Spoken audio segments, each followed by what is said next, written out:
Hey guys, it's your Sir Gab. Nag-umpisa yung araw ko sa paglilinis ng bahay dahil wala namang ibang maglilinis nito kundi ako. And it's a no choice, walang choice.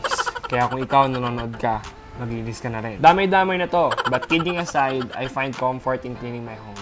Sinunod ko na rin yung paglilinis ko ng motor. Sabi nga nila, pag inaalagaan mo yung motor mo, aalagaan ka rin ito. Nagutom ako at kumain ako ng tikoy. Tikoy na mukhang torta na. Kinakapunan na ito yung point of view ng taong hirap na hirap maglabas ng motor. It's Saturday kaya Mama Mary's Day.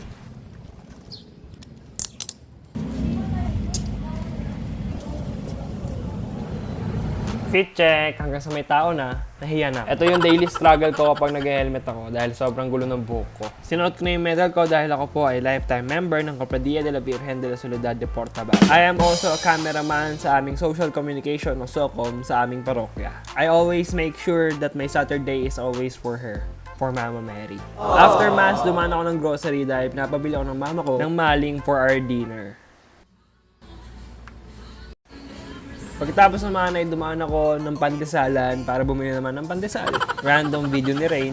Pagka-uwi ko, syempre I have coffee and nag-ayos na ako para mag-edit ng mga orders dahil we are having our printing business. As of now, we have keychains, magnetic bookmarks, and face magnets. 지가 무슨 말을 하겠어요.